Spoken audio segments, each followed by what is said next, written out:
denizçi.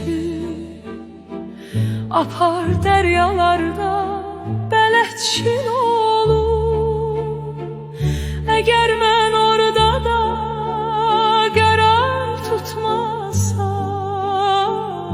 elə oradaca batır denizçi.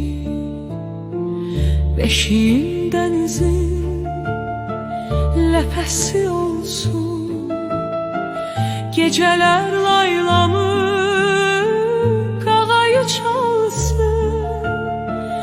Məni yaxşı anlar deniz quşları, məni öz qoynunda şor sular yusun. Başımın altında yosun balışır, döşəyim deryanın çıngılı daşı. Kimsə ağlamasın belə ölümə, üstümə düşməsin əsla göz yaşı. Apar apar məni, apar denizçi, qoşulum ləpələr qoynunda itim.